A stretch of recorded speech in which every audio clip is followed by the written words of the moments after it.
I still remember the way she laughed that summer afternoon, the sound echoing through the park as if it belonged only to me. "Hey, wait up," I called, jogging to catch her as she twirled under the sunlight. She turned, her eyes sparkling, and smiled. "You're late again," she teased, nudging my shoulder. I chuckled nervously, feeling my heart pound. "I was, trying not to be late," I stammered, wishing I could say more, anything, but the words stuck in my throat. She laughed again, shaking her head. "You always make excuses," she said, her voice light, teasing, but there was something in it that made me ache. I wanted to tell her how I felt, how every glance she threw my way made my world brighter, but I couldn't. "Maybe I'll never be good at being on time," I muttered, trying to sound casual. She tilted her head, studying me like she could see right through my awkward smile. "You're too honest for your own good," she said softly.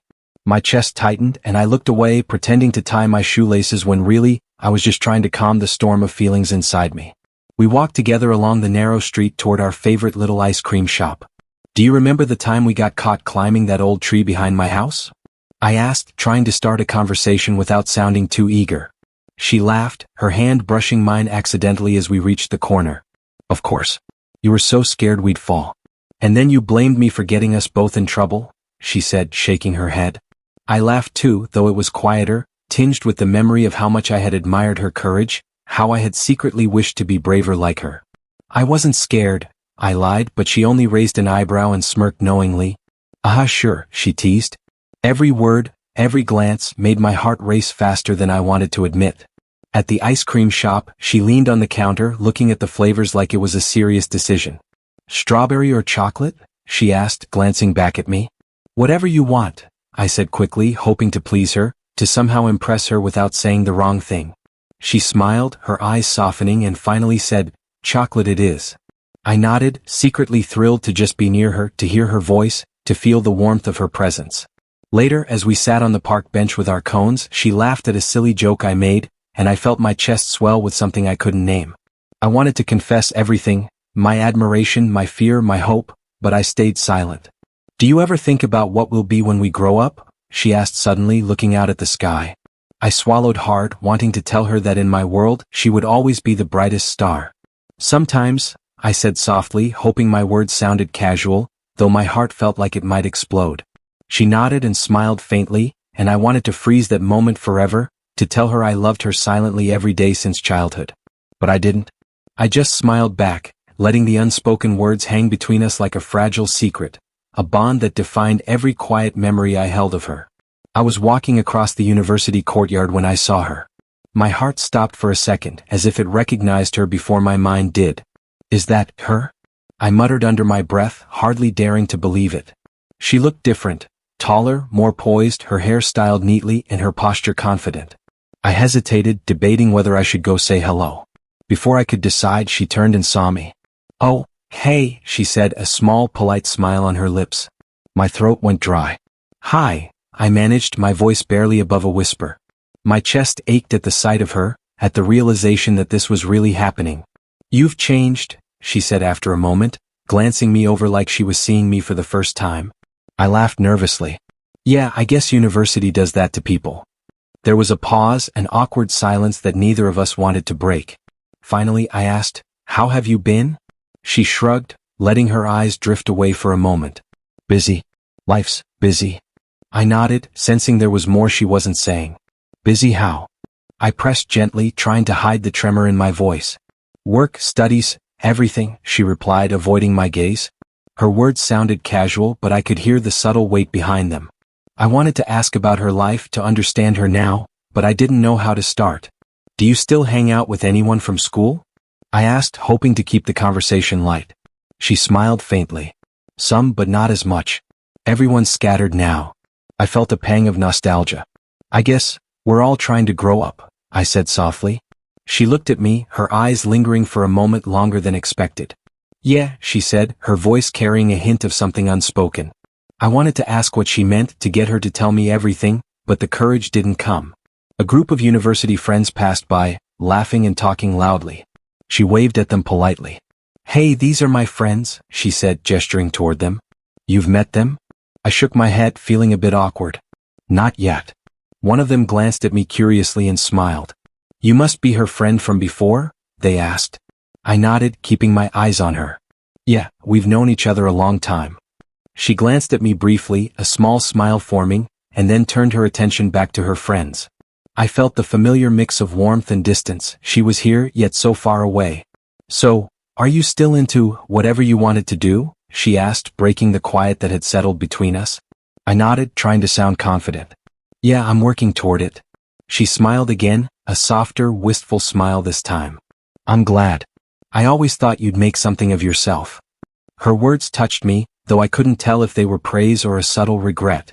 I wanted to tell her how much I had missed her, how much I had wished she hadn't left, but I stayed quiet, letting the unspoken feelings hang in the air. We said our goodbyes shortly after, and as I walked away, I couldn't stop replaying every word, every glance. She seemed changed, and so had I, but the old connection, the unspoken bond, was still there, fragile but undeniable. I promised myself I would find the courage to confront it someday, even if now wasn't the time. We met in the university cafe, the kind of quiet corner where it felt like the world had shrunk just for us. I sat across from her, heart hammering so loudly I was sure she could hear it. It's been a while, I said, trying to keep my voice steady. She nodded, her eyes calm, measured. Yeah, too long, she replied. There was a pause, a space filled with the weight of everything I wanted to say but couldn't. I leaned in slightly. I've missed you, I admitted, the words almost spilling out too fast. She looked at me carefully, her gaze piercing, and then she said it, You're not ready for me now. The words hit me like a slap I hadn't seen coming. I blinked, trying to process what she had just said. Excuse me? I asked, my voice cracking despite my effort to sound composed. I'm not ready for a relationship with you, she clarified gently but firmly. My chest tightened, my stomach twisting. Why? I whispered, though part of me already feared the answer. She hesitated, looking down at her hands and then back up. Because I've changed and you're not there yet. I laughed nervously, trying to hide the sting. Not there yet? I've been here all along. Her expression softened slightly, but it didn't change her words. I know, she said quietly. And I appreciate it. But timing is everything. I leaned back, feeling humiliation and heartbreak wash over me. So, that's it? After all these years, nothing? I asked, my voice tight. She shook her head. It's not nothing. It's just, not now. Maybe never. I looked away, unable to meet her eyes. You have no idea how long I've waited, I muttered under my breath. She reached out as if to touch my hand but stopped herself. I know, she said softly. I do. And I'm sorry. Those words, meant to comfort, only cut deeper. I wanted to scream, to tell her that I had loved her silently every day of my life, that I had imagined this moment 1,000 times, only to hear rejection. But I stayed silent, letting the pain settle in. I guess. I thought things would be different, I said finally, my voice barely audible. I thought maybe we'd, I don't know, pick up where we left off. She looked down again, biting her lip. I can't promise that, she admitted. I've made choices and you weren't ready when I needed you. My hands clenched into fists under the table. You think this is easy for me? I asked, though I knew it wasn't meant to change her mind. She shook her head. No, it's not easy for either of us. We sat there for a few more moments, the cafe noises fading around us. I need to go, she said, standing up. I should have been honest sooner. I nodded numbly, barely able to respond. Goodbye, I managed. She paused at the door, glanced back, and for a second, her eyes softened. I hope you find your path, and grow, she said quietly. I watched her leave, feeling a mix of anger, heartbreak, and determination swelling inside me. My world had shifted in an instant, and I knew one thing. I wasn't going to stay broken forever. I barely spoke to anyone after that day. Even my roommate tried to get me to talk, but I just shook my head. I'm fine, I muttered, staring at my coffee as if it held all the answers. I wasn't fine. I couldn't stop replaying her words in my mind. You're not ready for me now. Every syllable pierced deeper than I wanted to admit. Later, my close friend, Arjun, leaned against my door frame. Hey man, we haven't seen you at the library. Everything okay? I forced a laugh. Yeah, just busy. He frowned, studying me. You've been distant. Talk to me seriously. I wanted to tell him everything, to scream that my heart felt like it was breaking, but the words wouldn't come. I said I'm fine, I repeated, firmer this time. He sighed. All right, but don't disappear completely, okay? I nodded silently, avoiding his gaze. Later that week, my mentor, Professor Mera, called me into his office. I've noticed a change in you lately, he said, his tone calm but probing. I looked at my hands twisting the pen I held. I'm just distracted, I muttered. He leaned forward. Distracted or hiding something? You're better than this. Don't let a setback define you. I felt the sting of truth in his words, and yet I couldn't voice my pain. I'll try, I said quietly. He nodded, giving me a look that felt like both challenge and understanding. Good. You have potential. Don't waste it on regrets. I wanted to tell him it wasn't just a regret. It was heartbreak, betrayal, a loss I hadn't learned to manage. But I stayed silent. I spent nights walking around the campus alone, retracing steps I had once taken with her. I whispered to myself, why now? Why me? The wind didn't answer. The empty streets mirrored the emptiness I felt inside. Sometimes I imagined bumping into her, seeing her smile again, and part of me wanted to run to her, to demand she explain why she left me behind. But another part, the quieter part, told me to stay hidden, to protect what little pride I had left. One evening, Arjun caught me by the library entrance. You can't keep doing this, he said gently. Pretending you're okay, shutting everyone out, it's not healthy. I shrugged, trying to sound indifferent. Maybe I like being alone, I muttered. He shook his head. No, you don't. You're just scared of being hurt again. His words hit me harder than I expected. Maybe, I admitted, voice barely audible. I didn't tell him that the hurt had already settled in my chest, embedding itself in every thought I had about her. Professor Mera's advice kept echoing in my mind. Don't waste it on regrets. I repeated it silently every night. I wanted to take control, to stop letting her rejection define me. But the ache of watching her leave, the sting of unspoken feelings, made it hard to move forward. I spent hours writing in my journal, scribbling thoughts I couldn't say aloud, telling her everything I wished I could, only to tear the pages up afterward. I was trapped in silence, yet somehow I felt that this pain, this quiet, consuming hurt, was shaping me. Someday I promised myself I would turn it into something stronger. I sat alone in my small dorm room, staring at the ceiling as if the cracks could tell me the answers I needed. I can't keep doing this, I whispered to myself, my voice barely audible. The memory of her words, "You're not ready for me now," kept echoing sharper with every replay. I clenched my fist. No more, I muttered, standing abruptly. I'm done being the guy left behind. The resolve settled in me like fire. It's time to change, I said, pacing back and forth. I won't let this define me. The next morning I called Arjun. Hey, I need your help, I said, trying to sound confident. He laughed, teasing. Are you serious? You never call first. I ignored his grin. I need someone to push me, to make sure I don't fall back. He paused, then nodded. All right, man. Let's do this. I've got your back. That simple agreement sparked something inside me, a small flicker of hope and determination. I knew it wouldn't be easy, but I finally felt like I had taken control of my own life. I spent hours at the library that week, surrounded by textbooks and notes. You're obsessed, Arjun teased when he saw me again. I looked up, a small smile on my lips. No, I'm focused, I corrected. Focused on something bigger than heartbreak. He shook his head, but I could see the respect in his eyes. I felt it too, a sense of power returning like the first breath after being underwater too long. Networking events became my new battleground. I practiced endlessly in front of the mirror. When I finally walked into the room, I introduced myself confidently, shaking hands, asking questions, and listening intently. You're different, someone remarked. I smiled faintly. I've changed, I admitted. It wasn't arrogance, it was truth.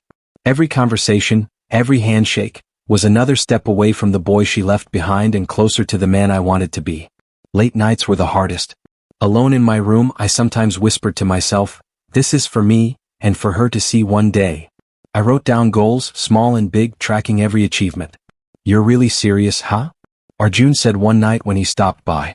Dead serious, I replied, eyes burning with determination. I won't let heartbreak destroy me. I'll turn it into something bigger. He nodded, impressed, but I wasn't doing it for his approval. I was doing it for me, for the promise I had made to myself. Professor Mera noticed too. I see a change in you, he said during our office hours. I leaned forward, eager to hear him. You've got potential beyond what you realize. Keep pushing. I nodded, feeling the weight of his words, the validation of my effort. I will, I said. I won't waste this. That night, as I lay in bed, I reflected on how far I had come in just a few weeks. The fire in me was alive and I knew this was only the beginning. I won't be left behind ever again, I whispered, a promise to myself. I'll grow, I'll succeed, and one day, she'll see what she lost. The thought didn't fuel bitterness. It fueled ambition, a quiet, powerful determination that would guide every choice I made from now on. I had found my turning point and nothing could take it away. The years had passed faster than I realized. One moment I was a lost, heartbroken student, and now I was walking through the polished halls of a corporate event, shaking hands with colleagues and exchanging confident smiles. Impressive work on the project, one of my business partners said. I nodded, replying smoothly, thank you. Team effort, of course. Inside, I felt the satisfaction of every late night, every sacrifice I had made to get here. It wasn't just success, it was proof that I had grown beyond the boy she had once dismissed. As I moved through the crowd, I heard a familiar laugh, soft yet distinct, slicing through the chatter. I froze for a second, my pulse jumping. I turned and there she was, older, elegant, poised, the same smile but now layered with experience. I didn't expect to see you here, I said, my voice steady even as my heart skipped. She looked at me, a flicker of recognition in her eyes. You've changed, she said softly, almost a whisper. I allowed myself a small, controlled smile. So have you, I replied. Her glance drifted over me, noticing the tailored suit, the confident stance. I see you've done well, she said. I felt a twinge of the old ache, but it was tempered by pride. Thanks, I said, nodding. It's been a long journey. She smiled faintly. I guess we both have, she replied. The conversation was polite, casual, yet every word carried the weight of years spent apart. I wanted to ask about her life, but I held back, curious but cautious, letting the tension hang in the air. A colleague tapped me on the shoulder. Ready for the panel discussion? He asked. I nodded. Yeah, just give me a minute. I turned back to her. Shall we catch up later? I asked, testing the waters. She hesitated, then nodded slightly. Sure, if you have time. That small concession sparked something inside me, a reminder that the connection we had wasn't completely lost, even if it was complicated now. The night went on, filled with formalities, networking, and applause for my recent achievements. You've made quite a name for yourself, she said when we finally had a quiet moment near the balcony. I shrugged modestly. I worked hard. Learned not to wait for anyone to validate me. She looked at me, eyes softening as if understanding the years of effort behind my calm demeanor. I never realized how determined you were, she admitted quietly. Her words stirred something old, a mix of lingering pain and undeniable curiosity about her journey too. People change, I said, leaning against the railing, letting the night air cool my thoughts. Sometimes for the better, sometimes for learning. She smiled faintly, looking out at the city lights. I suppose we both had to grow, she said almost regretfully. I nodded, my heart steady. Yes, but I made sure I wouldn't be left behind again. She glanced at me, the hint of something unsaid in her gaze. I didn't push for answers. I let the moment linger, savoring the quiet satisfaction of knowing the tables had turned, even if the past still whispered in my chest. As the night ended, I walked away with colleagues, feeling the weight of my achievements, the curiosity about her life, and a quiet pride. I had moved forward, built my world, and while part of me still wondered about her, I knew one thing. I was no longer the boy waiting for approval. I was my own man now, and that made all the difference. My phone buzzed one evening with a message from an unknown number. I opened it cautiously and froze. Hey, I heard about your promotion. Congratulations. I stared at the screen, a mix of surprise and something darker swirling inside me. I typed back carefully, thanks. I appreciate it. A few minutes later, another message arrived. It's really impressive. I always knew you had it in you. I felt a strange tug in my chest. Was it admiration or guilt I sensed from her words? The next day she called. I hope I'm not disturbing you, she said, her voice soft but deliberate. I paused before answering. No, it's okay, I said, keeping my tone neutral. She sighed. I've been following your work. It seems like you've done really well for yourself. I chuckled lightly, masking the flicker of old emotions. Yeah, it's been a lot of hard work. There was a pause, loaded with unspoken tension. I could hear it in her breathing, feel it in every word she chose carefully. I'm sorry, she said suddenly. I stiffened, unsure whether to ask for clarification. Sorry? For what? I asked cautiously. For how things ended, back then, she admitted quietly. My fingers tightened around my phone. It's in the past, I replied, though my mind raced. Part of me wanted to ask more, to confront her about the years I had waited, but another part whispered that silence could be stronger than words. Over the next few days she sent more messages, subtle yet deliberate. I heard about the deal you closed. Impressive. Your interview was excellent, you handled it really well. I read each one carefully, feeling a cocktail of pride, lingering pain, and the faint spark of curiosity. Was this regret, admiration, or simply politeness? I couldn't decide. Why now?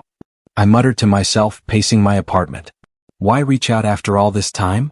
My pride argued for distance. My lingering feelings urged me to respond, to reconnect. When we spoke again over coffee, the conversation was tense yet polite. You look successful, she said, almost hesitating on the word. I nodded, keeping my expression composed. Thank you. I've worked hard.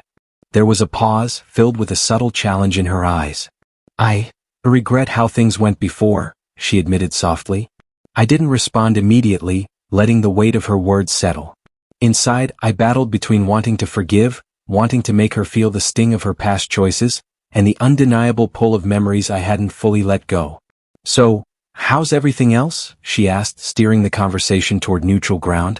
I gave measured answers, careful to remain polite but distant. Every exchange carried layers of meaning, every glance a reminder of what had been lost and what had changed. You're different now, she said, almost as an observation, almost as a question. I smiled faintly. I had to be. It was true, I had grown, transformed, and yet a part of me still longed for something I knew I could never fully reclaim. As she left that day, I felt the tension linger.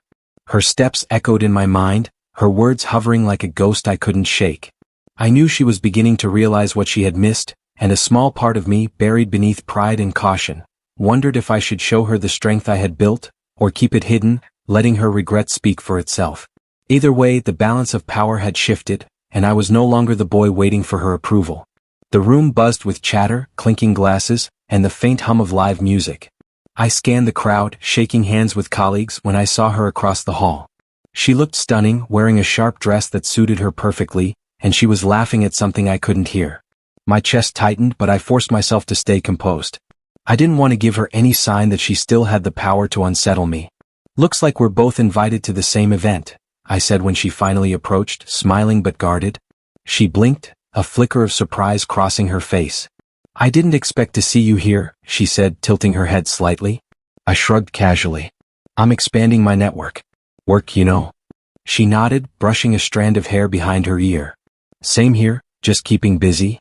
There was a pause, the kind that buzzed with memories we both tried to ignore. Her gaze flicked toward a group across the room, and I noticed a man standing close to her. This is Mark, she said, introducing him quickly. We've been seeing each other for a while. I offered a polite nod. Nice to meet you. He smiled confidently, extending a firm handshake. I've heard about your achievements, he said. I kept my expression neutral. Thank you. It's been a long journey. Inside, I felt the familiar mix of irritation and curiosity. She had moved on, and yet here she was trying to impress me. We walked to the balcony for some fresh air. You look different, she said, her tone careful, almost testing me. I've changed, I replied smoothly, keeping my voice calm. She studied me for a moment, as if searching for something she had lost years ago. I've made a lot of mistakes, she admitted quietly, her eyes drifting to the city lights. I felt a flicker of pity but also a subtle satisfaction. She had felt confident once, dismissing me, and now her own vulnerabilities were visible, unguarded. Do you ever regret the past? I asked, letting the question hang without forcing an answer. She hesitated, biting her lip. Sometimes, yes, she said softly. Her honesty stirred something inside me, a mix of lingering affection and restrained anger. It's complicated, isn't it? I replied, my gaze steady.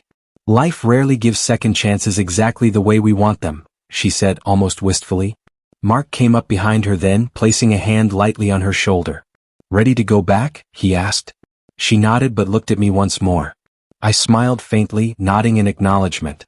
Take care, I said quietly. She returned the gesture, a faint, almost regretful smile. I watched them walk away, feeling the complexity of my emotions. She was no longer mine, yet the power had subtly shifted. I was no longer the boy waiting for her attention. I was the man observing, discerning, and aware. I turned back toward the event, shaking off the lingering tension. The night felt different now, charged with the knowledge that I had grown, that she had changed, and that the past was no longer capable of controlling me. I allowed myself a small, private smile.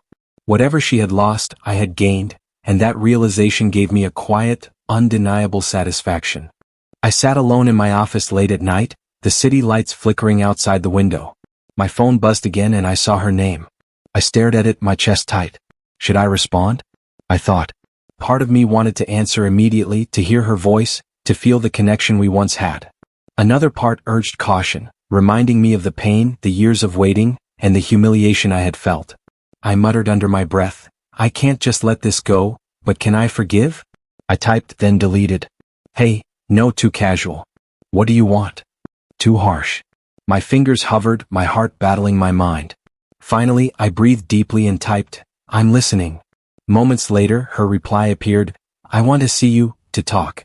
Can we meet? I stared at the screen, tension gripping me. My mind raced. If I meet her, am I opening old wounds or finding closure? When I arrived at the cafe we agreed on, she was already there, looking nervous yet determined. You came, she said softly, almost a question. I pulled out a chair and Saturday, I said I would, I replied. Her eyes searched mine as if hoping I'd forgive instantly. I know I hurt you, more than I realized, she said. I took a deep breath. You said I wasn't ready back then. Do you know what that did to me? I asked quietly, letting the weight of my past pain settle between us. I do now, she admitted, her voice trembling slightly. I see what I lost and I regret it. I studied her, trying to separate the sincerity from the lingering tension in her expression. Regret doesn't fix years of silence, I said, keeping my tone calm. I know, she whispered. But I wanted to try, if you'll let me. I leaned back, folding my arms, debating. Part of me longed to reach out, to let her back into my life, to feel the warmth of what we once had. Another part, the part that had fought through heartbreak and built something of himself, urged caution. Do I risk being hurt again or do I hold my ground? I asked aloud, more to myself than to her. How do I know you won't leave again? She looked down, then met my gaze.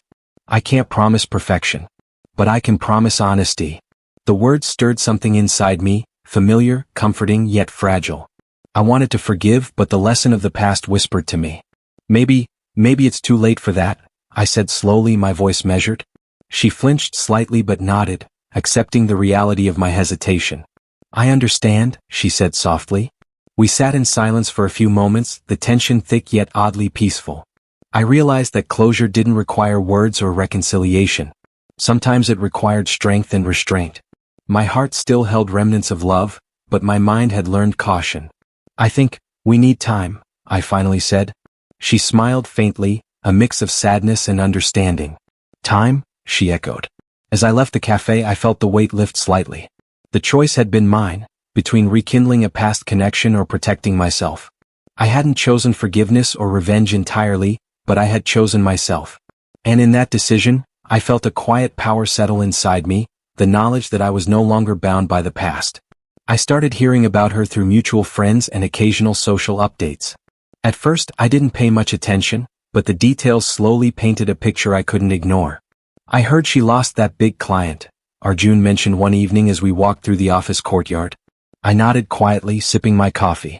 Really? I didn't know that, I said, keeping my tone neutral. Part of me felt a flicker of satisfaction, but it was tempered by the memory of what we once shared. A week later, I ran into a colleague who added, she's been struggling to keep her team motivated. Everyone's frustrated. I raised an eyebrow, curious but careful not to show too much interest. That's unfortunate, I replied. Inside, I felt a subtle vindication, not cruel, just the quiet awareness that life hadn't been as easy for her as it once seemed. She had built her confidence on the same arrogance that had dismissed me years ago, and now the cracks were showing. I remembered our conversations, her regretful words, and the polite attempts to reconnect. Do you ever think she'll reach out again?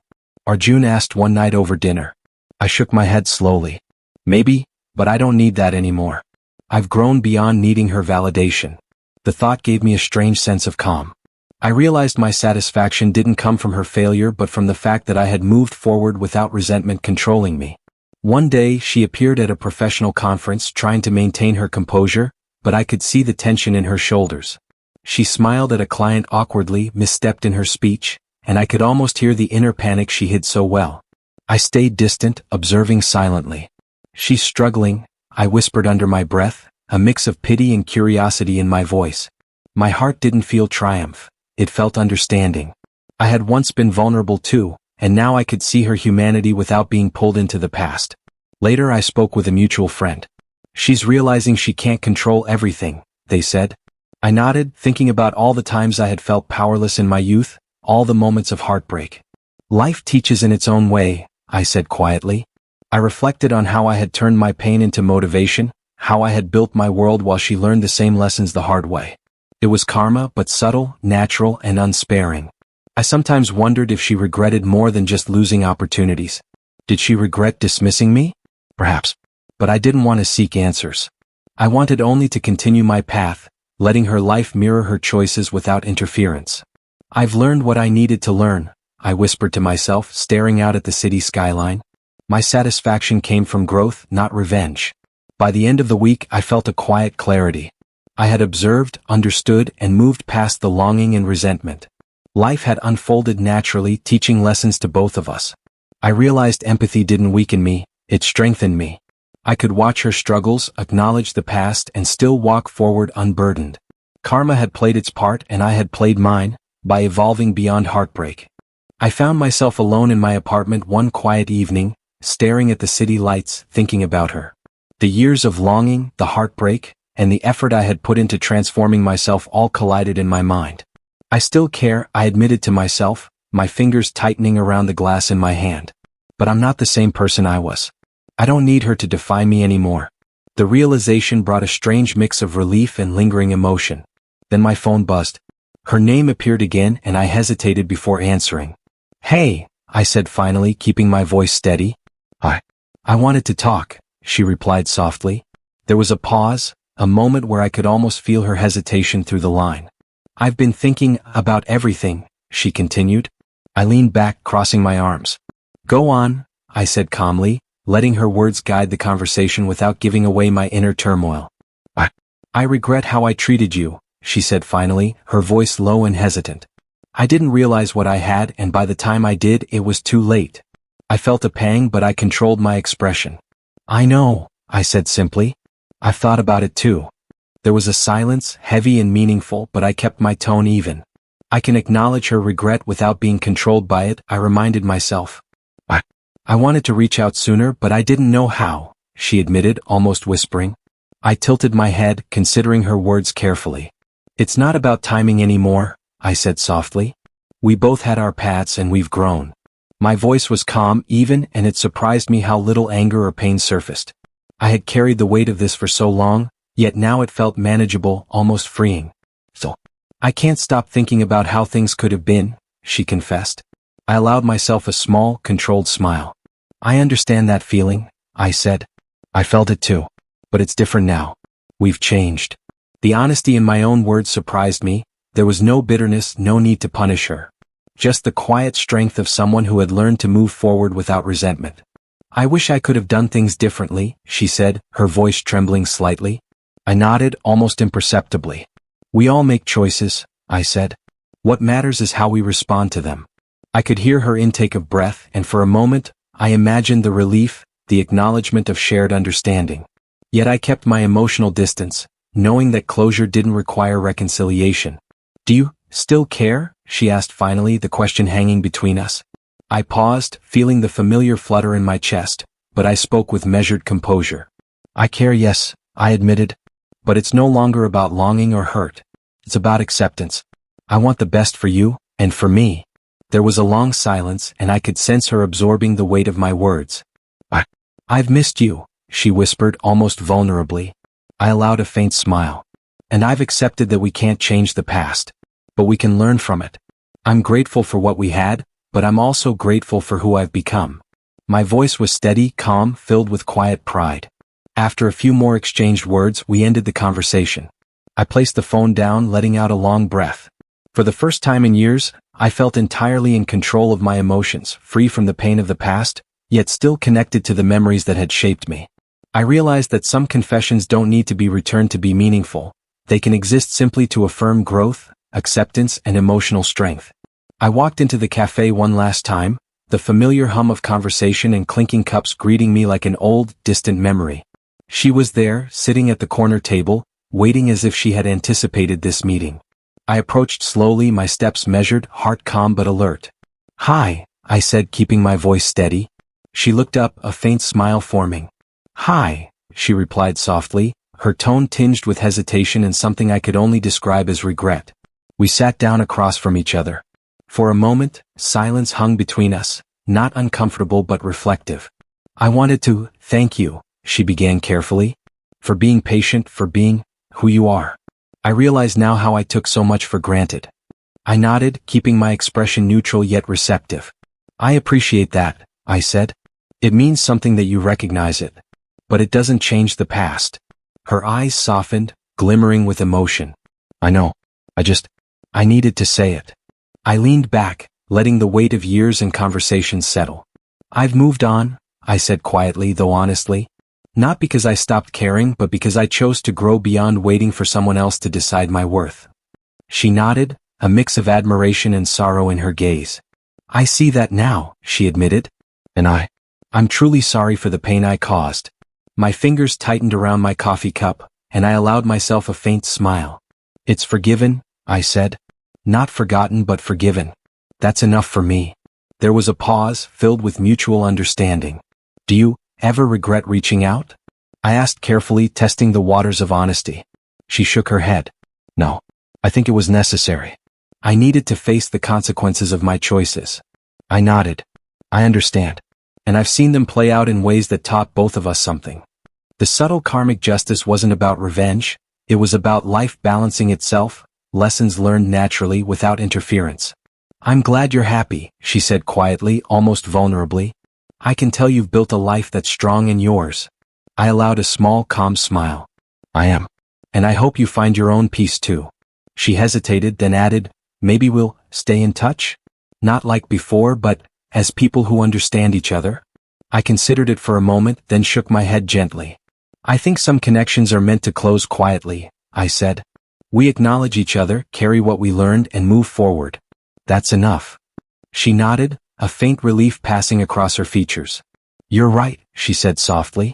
"I just wanted you to know that I understand now. I won't make the same mistakes." I studied her one last time, feeling a mix of lingering affection, empathy, and quiet satisfaction. She had grown through her own experiences just as I had through mine. "Goodbye then," I said, keeping my voice even calm. "Goodbye," she echoed, a small smile lingering. We stood, and I felt the finality of the moment settle over us. No dramatic gestures, no lingering promises, just acknowledgement, acceptance, and the peace that comes from emotional closure. I walked out of the cafe feeling lighter than I had in years. The past was behind me, her regrets were hers to carry, and my future was mine to shape. As I stepped into the evening air, I felt the quiet power of my transformation. I had moved from heartbreak to growth, from longing to strength, from attachment to freedom.